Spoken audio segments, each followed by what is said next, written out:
Hey everyone, welcome back. Sometimes a book lands on your desk and you just know this is gonna be good. And I think that might be what happened over at Chancellor Castillo's office, right? Right.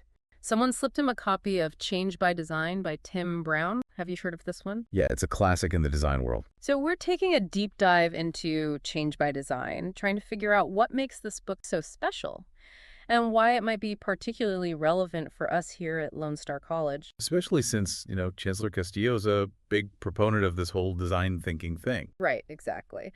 So let's start with the basics. For anyone who maybe hasn't cracked open Change by Design yet. Well, the book's all about, like the title suggests, change.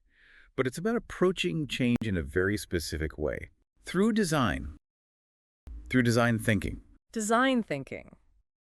Okay, so I hear this term tossed around a lot these days, but what does it actually mean? It's a way of thinking about problem solving, really. Yeah. It's not just about aesthetics. It's about understanding people, their needs, their desires. So it's about empathy. Exactly. It's about putting yourself in the shoes of the user, the customer, or in our case, the student. Okay, I'm starting to see how this connects back to us as faculty at Lone Star College. And it's not just about understanding the student. It's about bringing them into the process. Bringing them into the process. You mean like having students help design the curriculum? It could be. Or it could be something as simple as asking for their feedback more often, getting their input on how we can make the learning experience better, more engaging. That's interesting because one thing Brown talks about in the book is this idea of prototyping, like coming up with an idea and then actually testing it out in the real world. Yeah, and not being afraid to fail. That's a big part of design thinking. Embracing failure as an opportunity to learn and iterate. So it's not about getting it perfect on the first try. It's about being willing to experiment, to try new things. Exactly. And that's something that I think can be really powerful in an educational setting, don't you think? I mean, we're always trying to find new and better ways to reach our students. Absolutely.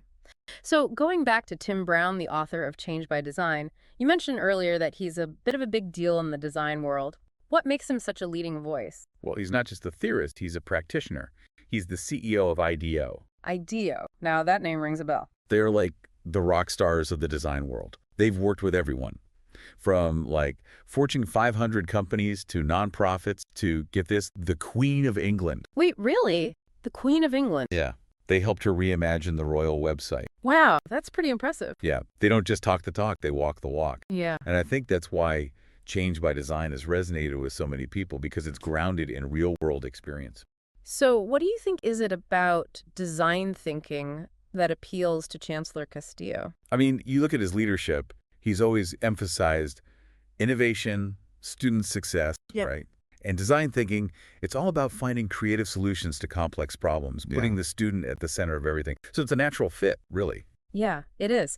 Now, I don't want to give away the whole book here, but I do think it's worth highlighting one more thing Brown talks about, which is the importance of collaboration. Absolutely. Design thinking really thrives in environments where you have people from different backgrounds, different disciplines, coming together to share their perspectives. And isn't that what Lone Star College is all about? We're a community of learners, educators, innovators. Exactly. So whether you're teaching English or engineering, history, or healthcare, there's something in this book, in this approach, for everyone. That's a great point. It's not just about one department or one program.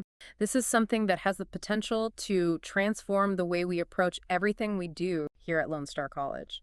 And that's the beauty of design thinking. It's not a one-size-fits-all solution. It's a framework, a mindset, and it can be applied to anything. It makes you wonder, what could we achieve if we all embrace this way of thinking, this approach to problem solving? What could you achieve right here in your department? It might be a fun exercise. Take a look at one of your courses or maybe a process that's been bugging you and see if you can approach it through the lens of design thinking. Just something to think about. Definitely food for thought. So that's Change by Design in a nutshell, or maybe more like a design thinking brainstorm session. Be sure to check out the book and let us know what you think. Until next time.